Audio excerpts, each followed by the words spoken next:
Hello everyone, welcome to my channel voices of victory. My name is Abhishek Upmanyu और आज मैं आपका स्वागत करता हूं इस एपिसोड में, जिसमें हम एक बहुत ही अहम मुद्दे के बारे में बात करने जा रहे हैं, which deals with all those people who are aspirants, who are students. It is about exam pressure, peer pressure, performance pressure, fear of failure, जिसके बारे में हम रोज़मर्रा ज़िंदगी में बहुत सारी बातें कर रहे होते हैं, बट हमें ये नहीं पता होता कि एक्चुअली उस समय दिमाग में क्या चल रहा है उस स्टूडेंट के। तो इसको एक बेहतर समझने के लिए आज हमने इनवाइट किया है डॉक्टर पवन गुप्ता को, who is a very well known renowned psychiatrist और he is a professor of psychiatry in King George Medical University, has 15 years plus of experience. और अब मैं उनको ही वेलकम करूंगा और उनसे हम जानेंगे इसके बारे में आगे। So welcome doctor Pawan. Thank you, Abhishek. It's really great that you are talking about all these topics. And आज के दौर में स्टूडेंट्स और उनका peer pressure, academic pressure, it's a matter of concern.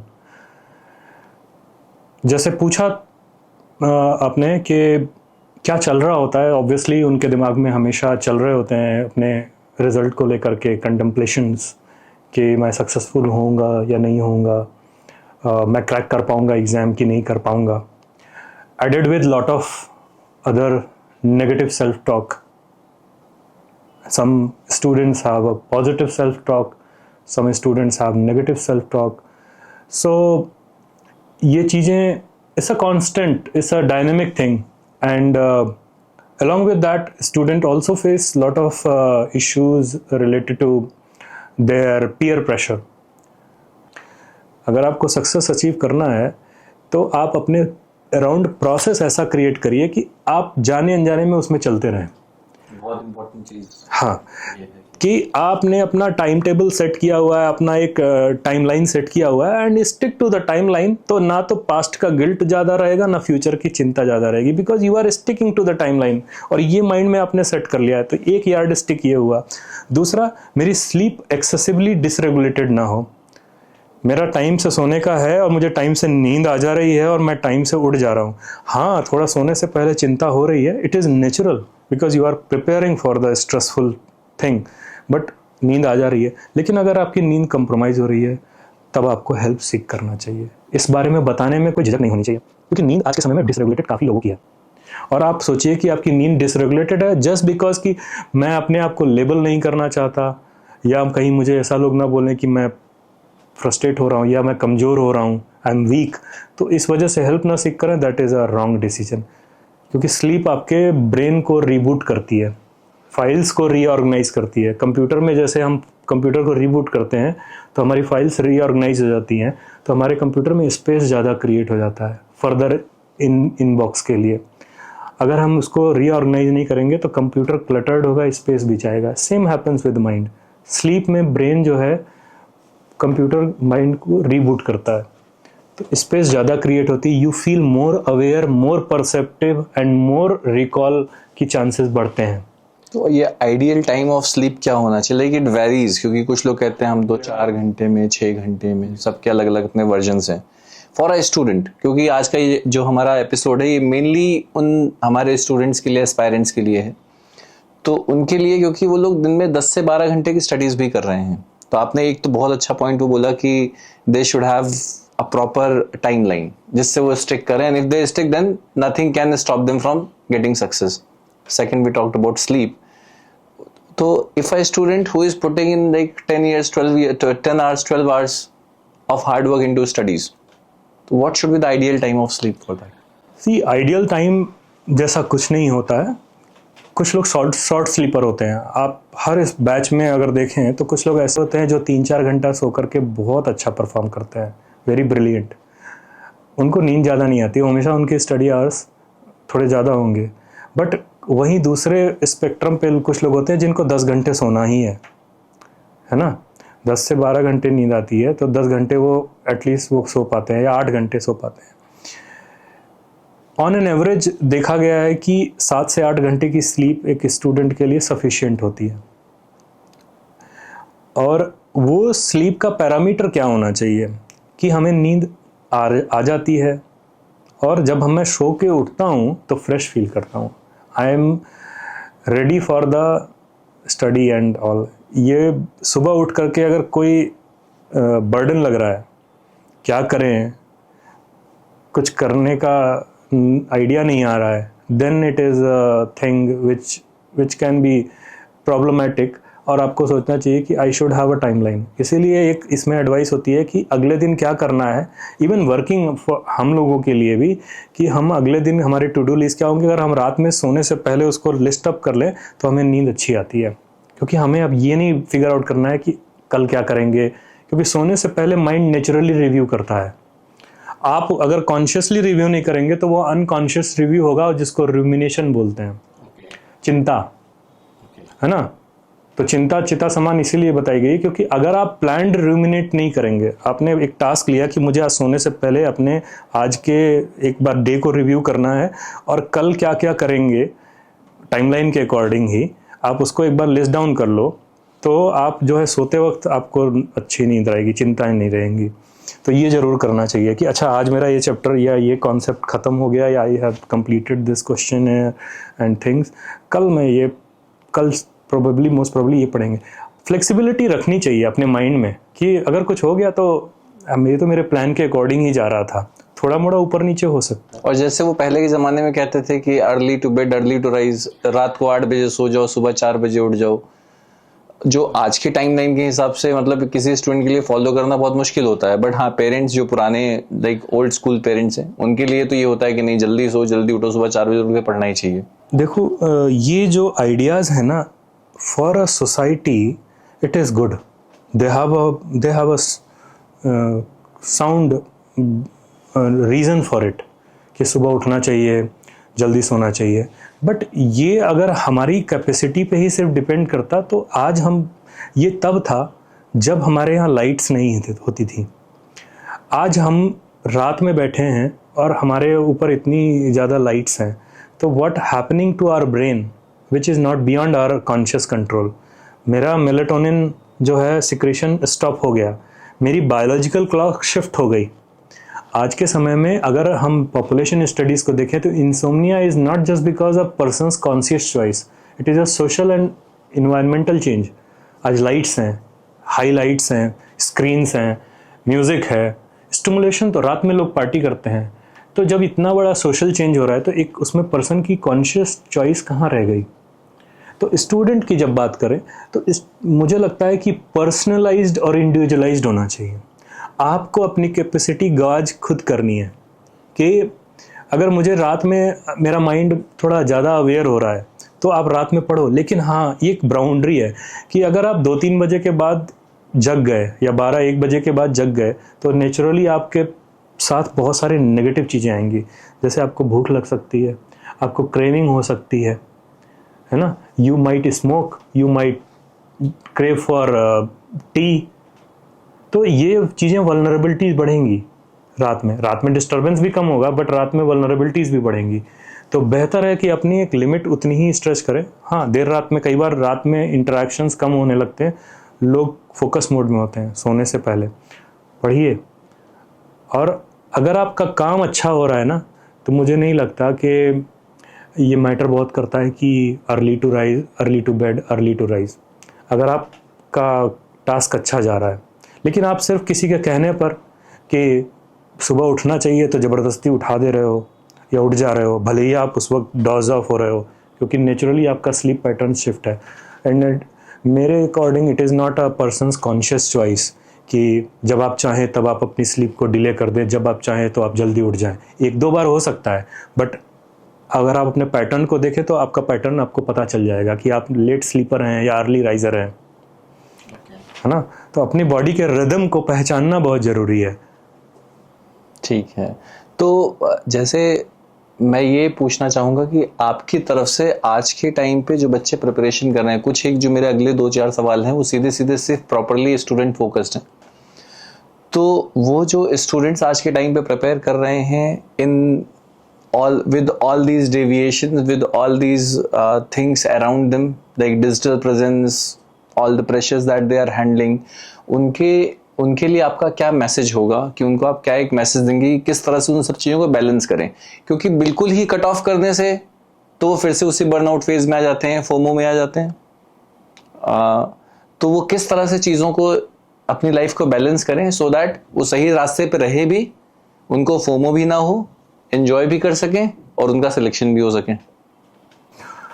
Fear of missing out, FOMO, as I said, it is a real, it is a information race. हमें aware होना है, it is a human tendency. तो वो ख़राब चीज़ नहीं है, लेकिन FOMO आपकी लाइफ को कंट्रोल नहीं करे, ये ज़रूरी है। Fear of missing out is like awareness, ठीक है, लेकिन वो फियर एक्सेसिव फियर में कन्वर्ट हो जाता है जब वो इम्पेयरमेंट कॉज करने लगता है कि रह नहीं पा रहे हैं, घबराहट हो रही है, बेचैन हो गए, या कभी गलती से कहीं फ़ोन छूट गया और हम उसको जो है टॉलरेट नहीं कर पा रहे हैं, then it is a problem. कैसे आज के वक्त में अपने आप को मैनेज करें, उसके लिए सबसे ज़्यादा ज़रूरी है कि डेली रूटीन से स्टिक करने की कोशिश करें, थोड़ी फ्लेक्सिबिलिटी अपनी बना के रखें, अपने साथ नरम रहें, सॉफ्ट रहें, कंपैशनेट रहें। अगर आज के समय में मैं ये बोलूँ कि जो बातें हम अपने आप से करते हैं वही बातें अगर हम लिखें और सोचें कि यही बात मैं अगर दूसरे को बोलूँगा तो ये कैसा रिएक्ट करेगा, तो कई बार हमें ऐसा लगेगा कि दूसरा ये बातें कभी टॉलरेट नहीं कर सकता। जो बातें आप खुद सोचते हो कि दूसरा टॉलरेट नहीं कर सकता, उसको आप रोज़ अपने आप से कर रहे हो, that is itself a parameter to revise our self talk, ठीक है। तो अपने लिए कंपैशनेट रहना है, because you are doing the ultimate task, so be compassionate to yourself कि अब मेहनत तो मैं कर रहा हूँ, मैंने आज का अपना काम तो किया और मैं क्या कर सकता हूँ। I did a great job, satisfaction at the end of the day. Yes, I did my job, मैंने पढ़ा, मैंने अपना काम किया। तो ये रोज़ अपने आप को बताना सेल्फ टॉक के तौर पे बहुत ज़रूरी है, खुद को वैल्यू, क्योंकि आप ही का शरीर, आप ही का मन रोज़ लगा हुआ है, पेरेंट्स का मन नहीं। पेरेंट्स के जो वरीज़ हैं, जो चिंताएं हैं, वो उनके अपने पास्ट से भी आ रहे हैं। तो ये भी सोचना है कि सेंस ऑफ रिस्पॉन्सिबिलिटी, मैंने सर्कल ऑफ रिस्पॉन्सिबिलिटी की बात नहीं की, सर्कल ऑफ रिस्पॉन्सिबिलिटी होता है हर व्यक्ति का। मेरे फैमिली में जो प्रॉब्लम्स हैं, क्या उसके लिए सिर्फ मैं ही जिम्मेदार हूँ? उसके लिए वो फैमिली मेम्बर्स भी तो जिम्मेदार हैं। हमको ये फॉल्स परसेप्शन होता है कि मेरी वजह से सब कुछ हो रहा है। हमें ये सोचना चाहिए कि मैं just a part of family हूँ, आई एम नॉट एवरीथिंग, और मेरी एक लिमिटेशन है, ठीक है। पुरानी कहावत है कि जो व्यक्ति अपनी लिमिटेशंस नहीं जानता है, उससे बड़ा कह सकते हैं कि फेलियर कोई नहीं हो सकता। आप चाहे कुछ भी बन जाएं, अगर आप अपनी लिमिटेशंस नहीं जानते तो आप कभी भी लाइफ में अच्छे से नेविगेट नहीं करोगे। अपनी वल्नरेबिलिटीज़ को काउंट करना ये नहीं मतलब है कि आप नेगेटिव हो रहे हो अपने लिए, अवेयर हो रहे हो अपने लिए, इसको इस तरह से परसीव करना चाहिए, ठीक है। एवरीडे बैठो, अपने साथ वक्त बिताओ, क्योंकि आज के समय में हम नेचुरली मेडिटेटिव स्टेट में चले जाएं ऐसा पॉसिबल नहीं है इन सच अ डिस्ट्रैक्टेबल वर्ल्ड। इसलिए थोड़ा वक्त अपने आप को दो, मोबाइल को स्विच ऑफ करो। Digital hygiene is a thing. Digital hygiene में कुछ प्रैक्टिसेस होती है, जैसे आप इमोशनल और फिजिकल हाइजीन प्रैक्टिस करते हैं, सुबह उठते हैं, टॉयलेट जाते हैं, ब्रश करते हैं, नहाते धोते हैं, उसी तरह से सोने से पहले जैसे आप बिस्तर क्लीन करते हैं, कुछ लोग ब्रश भी करते हैं, कुछ लोग नहीं ब्रश करते हैं, बट एटलीस्ट कुल्ला वगैरह करते हैं सोने से पहले, they become ready for it. उसी तरह से हमें डिजिटल हाइजीन प्रैक्टिस करनी चाहिए। सोते वक्त, उठने से पहले कुछ एक एक्टिविटीज़ को माइंडफुली कर सकते हैं कि सुबह सुबह उठते ही मैं फ़ोन उठा रहा हूँ क्या, अगर ये कर रहा हूँ तो इसको कट करो, फ़ोन को कहीं और चार्ज करो, अपने स्लीप आवर्स को प्रेशियस आवर्स मान के उस समय नोटिफिकेशंस बंद करो, क्योंकि ये तुम्हारा अपना टाइम है। मेरा एक हमेशा से मानना है कि आप चाहे जितने भी सक्सेसफुल हो, अगर आपके पास अपने लिए 40 मिनट नहीं है, कंप्लीट 40 मिनट, तो आप किस बात के सक्सेसफुल। तो अपने लिए अपना टाइम बाउंड्री सेट करना, इट इज़ वेरी इंपॉर्टेंट। आज के डिजिटल वर्ल्ड में नोटिफिकेशन बंद करना ही बाउंड्री सेट करना है, कि आपका वक्त अपना है, आपने कमाया है उसको, तो एटलीस्ट उसको सेट करो। तो रेगुलेशन में डिजिटल हाइजीन प्रैक्टिस करें, जितना हो सके माइंडफुली, कि क्या मैं मोबाइल उठा रहा हूँ तो मेरी कुछ ज़रूरत है, मैं प्रेजेंटेशन देखने जा रहा हूँ, मैं एक पर्टिकुलर टॉपिक पे वीडियो देखने जा रहा हूँ, या पर्टिकुलर पर्सन से बात करने जा रहा हूँ, इस बात के अगर 3 पैरामीटर्स अपने दिमाग में रखें कि मैं किसी पर्पस से डिवाइस उठा रहा हूँ, तो आपको बहुत ज़्यादा आप उसमें लॉस्ट नहीं होगे। स्क्रॉलिंग बिहेवियर आज के समय में बहुत कुछ इंडिकेट करता है। कांस्टेंट स्क्रॉलिंग जो है वो हमारे ब्रेन को रीवायर करता रहता है। और मैं अपने पॉडकास्ट में भी मैं अपने कुछ वीडियोस क्रिएट करता हूँ, उसमें मैं बात करता रहता हूँ कि जब हम कांस्टेंट स्क्रॉलिंग कर रहे होते हैं तो स्क्रॉल से हम अपने एक एडिक्टिव लूप में चले जाते हैं। वो नहीं होना चाहिए। अगर वो हो रहा है तो एटलीस्ट आप अवेयर होकर उसको रोक सकते हो। जनरली इस तरह के लूप में आप तब फंसते हो जब आप कॉन्स्टेंटली एंशियस होते हो, बर्नआउट हो रहा होता है, कोई ट्रबल हो रहा होता है, या आप किसी प्रॉब्लम से एस्केप करना चाहते हो। अगर ऐसी चीज़ें हैं तो इन चीज़ों को आइडेंटिफाई करो और उसको सॉल्व करो रादर देन स्क्रॉलिंग। ठीक है, तो digital hygiene is like a meditation for daily thing. Meditation तो करना चाहिए लोगों को, क्योंकि वो वक्त देता है आपको। अगर आप स्ट्रक्चरली डिफाइन कर देते हो कि ये मेरा मेडिटेशन का टाइम है या I will focus on breathing, तो नेचुरली आपका माइंड अपने बारे में सोचने लगता है। स्क्रीन को ऑफ कर दोगे तो बहुत सारी चीज़ें अपने आप सेट होने लगेंगी। तो डिजिटल हाइजीन प्रैक्टिस करें। बॉडी रिदम, हमको लगता है हमारे थॉट्स हमारे कंट्रोल में है। ये सबसे बड़ा मिथ है। थॉट्स तो ब्रेन में चलते ही रहेंगे, आप अगर उसको वॉचफुल हो तो एटलीस्ट वो आपके हाथ में रहेंगे। अगर आप वॉचफुल नहीं हो तो वो आपके हाथ से निकल जाएंगे। तो ये लोग जो ऐसे कह देते हैं, अरे ये सब बारे में मत सोचो, कुछ नहीं होगा। बच्चे ने बोला कि पापा मुझे स्ट्रेस हो रहा है, या सर मैं थोड़ा घबरा रहा हूँ, आज मेरा ये सब्जेक्ट थोड़ा वीक चल रहा है। अरे कुछ नहीं, चिंता मत करो। तो ये इनवैलिडेट करके से शट डाउन हो जाता है। लेकिन आप अगर बोलते हैं कि चिंता होगी क्योंकि ये सब्जेक्ट टफ है और मैं समझ रहा हूँ कि तुम्हें दिक्कत हो रही है, लेकिन तुम कॉन्स्टेंटली अगर इसको करोगे तो धीरे धीरे तुम्हारा कॉन्फिडेंस बढ़ेगा। एज अ टीचर हम क्या बता पाते हैं, हम अपना बिलीफ ही तो ट्रांसफ़र करते हैं कि हमें पता है कि अगर ये रेगुलर एक्टिविटी कर रहा है कंसिस्टेंटली तो इसको मिलनी है सक्सेस, या इसको कॉन्सेप्ट समझ में आना है। तो और स्टूडेंट टीचर की तरफ देखता है इस बिलीफ के कि बस सर हमें एक बिलीफ दे दो, थोड़ा सा कॉन्फिडेंस दे दो, और वो क्या चाहता है। तो अगर आप ये करते रह रहे हैं तो चीज़ें गड़बड़ नहीं होंगी। रही बात वार्निंग साइंस की, वार्निंग साइंस में अगर आपकी स्लीप डिसरप्ट हो रही है, you are feeling out of control, जैसे कि चीज़ें आपके हाथ में नहीं आ रही हैं, कोर्स पे चढ़ रहा है, आप इधर से भी वरी हो, फाइनेंशियल डिफ़िकल्टीज़ हैं, then you need to take advice. कई बार advice from reliable source. Don't go on just YouTube और गूगल सर्च और AI is a new thing. आजकल लोग अपनी खुद की काउंसलिंग AI से करते हैं। वो एक बहुत ही डेंजरस एरिया है और वो आपको आपके ही लूप में फंसाता है। हर दिन वीडियोस मिलती हैं चैट जीपीटी कैसे 15 मिनट यूज करें। तो हाँ, तो क्लिक बेट है, यूट्यूब पे क्लिक बेट है, सब जगह क्लिक बेट है। लोग आपके अटेंशन को पाना चाहते हैं। AI नहीं यूज़ करना है इसका मतलब ये नहीं है कि AI को आप अपने प्रोडक्टिविटी के लिए यूज़ ना करें। आज के समय में अगर हमने इस क्रक्स को समझा कि जितनी भी टेक्नोलॉजी बन रही है या फ्यूचर में आएगी, ये हमारी लाइफ को इन्हांस करने के लिए क्रिएट करी गई है। हमें इतना अपने लिए अवेयरनेस बढ़ानी है कि हम AI या टेक्नोलॉजी के कंट्रोल में ना आए, बल्कि हम उसको अपने पर्पस के लिए यूज़ करें। ये इम्पॉर्टेंट है।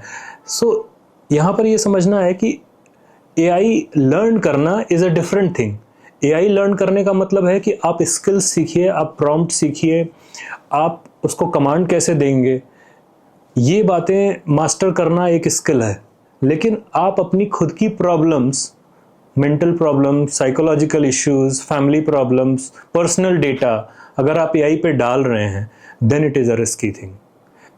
इससे आपको कुछ हद तक हेल्प मिल सकती है, लेकिन ये आपको सोल्यूशन नहीं देगा, आपको भटकाएगा। तो अगर आप प्रोफेशनल राय लें अपनी प्रॉब्लम्स के लिए, टीचर से, पढ़ाई से रिलेटेड प्रॉब्लम है तो टीचर्स से राय लें, मेंटल हेल्थ प्रॉब्लम है तो मेंटल हेल्थ प्रोफेशनल्स से राय लें, ना कि AI को यूज़ करें। एक बुक है, मैं बहुत एडवाइस करता हूँ कि ऑथर का नाम है doctor Cal Newport, digital minimalism. देखिए, उसको पढ़िए, और क्योंकि वो सिंपल बुक है, वो मिनिमलिज्म की तरफ पुश करती है आपको, और बुक पढ़ना बहुत अच्छा होता है। तो उसमें ये है कि अगर आप अपने कॉन्शियस चॉइस के अलावा कुछ चीज़ें कर रहे हैं, डिजिटल यूज़ कर रहे हैं, तो प्रॉब्लम है। और एआई की जब बात करें हम, तो एआई में क्या होता है कि बेसिकली वो आपको मॉनिटर कर रहा होता है, आपके थिंकिंग पैटर्न को वो एल्गोरिदम उसका रीड कर रहा होता है, वो खुद को ट्रेन कर रहा होता है। तो आप जैसा आंसर चाहते हैं अननोइंगली भी, वो आपके अकॉर्डिंग आपको बता रहा होता है। तो ऐसा नहीं है कि उस पर सारी इंफॉर्मेशन सही आ रही है, गलत भी आती है। वो आपको इस तरह का इल्यूजन क्रिएट करता है कि इंफॉर्मेशन प्रूफ एंड पक्की है। हमारे माइंड का एक बायस होता है, जब हम कोई फैक्ट को रिटन फॉर्म में और स्क्रीन पर या प्रिंटेड फॉर्म में देखते हैं, तो हम उसको एज अ ट्रुथ परसीव करते हैं कि something is available on the internet, it might be socially right. हमारा एक बिलीफ है कि ये राइट तो होगा ही। ये हम अपने माइंड के बर्डन को आसान करने के लिए, हमारा माइंड करता है ऐसा कि हमें ज़्यादा कंफ्यूज नहीं होना है। तो एआई को यूज़ नहीं करके सीखें, क्योंकि एआई आपको हमेशा आपके लूप में फंसा सकता है। Have belief in your mentor, in your guide. वो that guide might be anyone, but have belief in that person. In that thing, it might be a person, it might be any thought, it might be your own guidelines, but उस पे belief करते हुए चले, वो ज़्यादा important है। एक चीज़ और मैं बताता हूँ, आज के समय में जो कांस्टेंट एक्सपोजर से एक चीज़ और होती है कि चूँकि मोबाइल हाथ में है, एआई हाथ में है, न्यू टेक्नोलॉजीज हाथ में है, तो स्टूडेंट्स कई बार क्लास में फोकस नहीं करते, नोट्स नहीं बनाते, या सोचते हैं हम इसको जा करके पढ़ लेंगे। ये प्रोक्रास्टिनेशन की जो टेंडेंसी डेवलप हो जाती है, ये ज़्यादातर देखा गया कि ओवरऑल आपके आउटकम को सिर्फ ये एक्टिविटी ही अफेक्ट कर रही होती है कि आप बार बार चीज़ें बाद पे छोड़ देते हो या टेक्नोलॉजी पे छोड़ देते हो कि कोई बात नहीं, अगर मिस हो गया तो हम देख लेंगे, या रिकॉर्डेड लेक्चर से दोबारा बैक करके पढ़ लेंगे। आई थिंक यहाँ पर प्रॉब्लम ये नहीं है कि वो इन्फॉर्मेशन आपसे छूट गई, प्रॉब्लम ये है कि आपकी अटेंशन गई है। तो आप इस चीज़ पे ध्यान दें कि आपकी कैपेसिटी क्या आप ट्रेड कर रहे हैं डिजिटल, उसमें हमारी ही फंक्शंस ट्रेड हो रहे हैं डिजिटल डिवाइसेस में या इंटरनेट वर्ल्ड में। तो जितना आप अपने पर्सनल कैपेसिटीज़ के लिए अनअवेयर रहेंगे या लैक्स रहेंगे, उतना ही ज़्यादा आप टेक्नोलॉजी पे डिपेंडेंट होते जाएंगे। और हाँ, एक और छोटी सी चीज़ जैसे मैं पूछूंगा, सॉरी टू इंटरप्ट, कि कभी जैसे एग्ज़ाम देते हुए जब व्हेन स्टूडेंट्स आर देयर, उन्होंने पूरे साल प्रिपरेशन की, कभी कभी होता है पूरे साल बहुत अच्छी प्रिपरेशन गई, लेकिन लास्ट में एग्ज़ाम के दिन एग्ज़ाम बिगड़ गया। उसके पीछे कई बार होता है, रीज़न होता है कि एग्ज़ाम देख के, पेपर देख के बच्चा घबरा गया, एकदम से स्ट्रेस में आ गया। तो क्या आपके पास कोई ऐसे टिप्स होंगे कि you know that quick calm down thing, कि जब भी ऐसा कुछ हो रहा हो, जब भी इस तरह से दिमाग में जा रहा हो, तो कैसे वो अपने आप को, बच्चा वो क्या सेल्फ टॉक हो या वो क्या चीज़ हो, वो कोई प्रैक्टिस हो ऐसी जो वो फॉलो करे? पहली बात है कि जो चीज़ अगर आपने कभी नहीं करी है तो आप उसको इमरजेंसी में नहीं यूज़ कर पाओगे। जैसे कि लोग बोलते हैं कि जब भी you get panic, focus on the breathing. अगर आप की रोज़ ब्रीदिंग की प्रैक्टिस नहीं है तो आप उसको suddenly out of the blue आपके माइंड में आ जाए, ये बहुत ही चांस फैक्टर है। जनरली यू फाइट और फ्रीज। अगर एकदम नेचुरल इंस्टिंक्ट पे बात करूं तो आप स्ट्रेसफुल सिचुएशन में या तो पैनिक कर जाओगे या एकदम फ्रीज हो जाओगे, ठीक है। लेकिन अगर आपने रोज़ अपने आप को रेगुलेट करने की प्रैक्टिस करी हुई है, मेडिटेट करने का 5 से 10 मिनट, फिर हम लोग अपने टाइम पे ये करते थे कि हम लोग एक्सरसाइज करते थे। अगर मेडिटेशन नहीं भी करते थे तो एक्सरसाइज करते थे, तो उस दौरान ब्रीदिंग नेचुरली होती है and you tend to attach yourself, focus body की तरफ जाता है, ब्रीदिंग की तरफ जाती है। तो अगर आपकी प्रैक्टिस नहीं है तो आप नहीं कर पाओगे। इसलिए इमरजेंसी में काम आए ब्रीदिंग, तो इसलिए रोज़ प्रैक्टिस करो थोड़ी देर। आप रोज़ अपने मेडिटेट करना बहुत जरूरी है। जिस तरह से आप बाइसेप्स को ट्रेन करते हो या चेस्ट को ट्रेन करते हो, कभी गलती से कोई फिसल के गिरा तो आप उसको होल्ड कर सकते हो। इमरजेंसी में आपकी स्ट्रेंथ काम आई बिकॉज यू प्रैक्टिस इट। अगर वो प्रैक्टिस नहीं करोगे तो हैवी लोड गिरेगा, तो ऑब्वियसली आप भी उसके साथ दब जाओगे। Same happens with the breathing. If you practice daily, it will automatically activate when emergency come. लोगों इसको बहुत लाइटली लेते हैं कि ये बहुत, कई बार मेरी भी एडवाइस को लोग बहुत लाइटली लेते हैं कि मेनली वो फोकस करते हैं दवाइयों पर, और जो ये पैरेलली जो हम एडवाइस कर रहे होते हैं कि अपने डेली रूटीन को फिक्स करें, रोज एक्सरसाइज करें, ब्रीदिंग करें, उसको लोग बहुत लाइटली लेते हैं, जबकि वो काम आता है। तो एज ए स्टूडेंट मतलब टू डू लिस्ट में एक तो ये है कि they should have everything properly planned out, proper time line के हिसाब से जाए।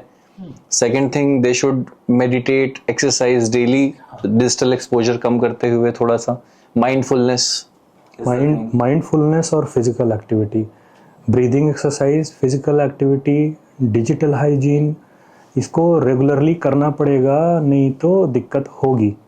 ओके तो आज आपसे बात करके like we gained a lot of wisdom and all the viewers who are watching us, let me tell you this thing that he also runs his channel in which he keeps giving updates about insights about mental well-being.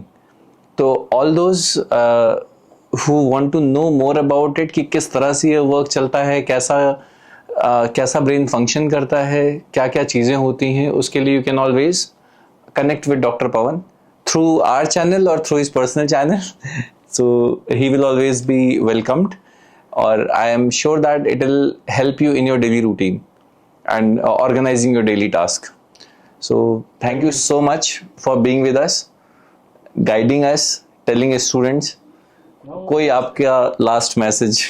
या last message यही है कि हमें responsible होना चाहिए। हमें अगर freedom मिल रही है, इफ़ वी एक्सपेक्ट कि हमारे पास ट्रॉमास कम हो, हमारे पास बर्डन कम हो, तो आपके पास रिस्पॉन्सिबिलिटीज़ भी बहुत आती हैं। और सेल्फ के साथ रेगुलेटेड रहना, अटैच रहना, ये बहुत इम्पॉर्टेंट है। उसके लिए रोज़ प्रैक्टिस करनी पड़ेगी, क्योंकि आज का वर्ल्ड आपके अटेंशन को अपनी तरफ खींचता है। अटेंशन की फ़ाइट है। हर बड़ी कंपनी का सबसे बड़ा इन्वेस्टमेंट ये होता है कि हमारे नोटिफिकेशंस कितने स्मार्ट हों, जिससे हमें बहुत सारे यूज़र मिले। सो data is the big oil, and सबसे बड़ा इस समय जो कमोडिटी है वो यूज़र है और डेटा है। तो आप खुद कंज्यूम हो जाते हैं उसमें। तो अपने आप को प्रोटेक्ट करें, डिजिटल डिवाइस में किसी और के लिए यूज़र ना बने, खुद के अपने आप को, अपनी डिवाइस को खुद यूज़ करें जितना हो सके। Thank you for watching us. अगर आपको हमारा ये पॉडकास्ट, ये एपिसोड अच्छा लगा हो तो आप इसको लाइक करें, सब्सक्राइब करें और कमेंट करके अपनी राय दें। साथ ही साथ में आप उन लोगों को भी शेयर करें जिनको इसकी नीड है, और हमें भी कमेंट करके बताएं कि आपको इसका कौन सा पार्ट सबसे अच्छा लगा।